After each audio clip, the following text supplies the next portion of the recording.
देश ने अपने पहले chief of defence staff general Bipin Rawat को खो दिया है। तमिलनाडु के कुन्नूर में हुए एक हादसे में जनरल बिपिन रावत और उनकी पत्नी समेत 13 लोगों की मौत हो गई। पूरा देश गम में डूब गया, लेकिन जनरल बिपिन रावत का अचानक यूं दुनिया से चले जाने का सबसे बड़ा दुख प्रधानमंत्री नरेंद्र मोदी को हुआ। इस दुखद घटना के बाद प्रधानमंत्री नरेंद्र मोदी की अध्यक्षता में कैबिनेट कमेटी ऑन सिक्योरिटी यानी सीसीएस की एक बैठक भी बुलाई गई। इस बैठक में प्रधानमंत्री नरेंद्र मोदी, रक्षा मंत्री Rajnath Singh, national security adviser Ajit Doval और गृह मंत्री अमित शाह मौजूद थे। इन सभी के चेहरों पर दुख साफ देखा जा सकता है। प्रधानमंत्री नरेंद्र मोदी और गृह मंत्री अमित शाह के हाव भाव बता रहे हैं कि जनरल बिपिन रावत की मौत से उनके मन में कितनी उथल पुथल मची है। प्रधानमंत्री नरेंद्र मोदी की नम आंखों में दुख साफ तौर पर देखा जा सकता है। उनके चेहरे के हाव भाव उनके मन की पीड़ा छुपा नहीं पा रहे। प्रधानमंत्री नरेंद्र मोदी ने अपने हाथों को इतना कसकर पकड़ रखा था कि मानो वो जनरल बिपिन रावत को किसी भी कीमत पर खोना नहीं चाहते।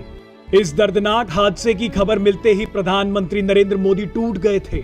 बीते सालों प्रधानमंत्री मोदी ने अपने कई करीबियों को खोया है, जिनमें अरुण जेटली, सुषमा स्वराज और मनोहर पर्रिकर भी शामिल हैं। ये सभी लोग प्रधानमंत्री मोदी के लिए उनके परिवार से भी बढ़कर थे। आपको बता दें कि प्रधानमंत्री मोदी जनरल बिपिन रावत पर काफी विश्वास करते थे। देश में साल 1999 से ही सीडीएस के पद की नियुक्ति की मांग उठती रही है। कई सालों के बाद जब नियुक्ति का वक्त आया तो प्रधानमंत्री मोदी को सबसे ज्यादा भरोसा जनरल बिपिन रावत पर ही था। प्रधानमंत्री मोदी ने जनरल बिपिन रावत को देश हित की कई योजनाओं का काम सौंपा था। इनमें सेना को आधुनिक बनाने से लेकर बेहद अहम इंटीग्रेटेड थिएटर कमांड प्रोजेक्ट भी शामिल थे।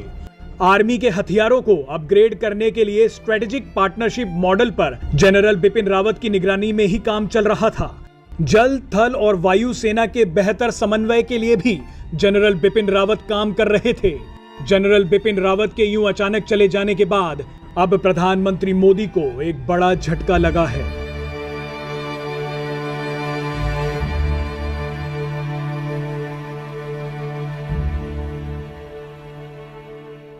Presenting B News app, available on Google Play and App Store. Download it now.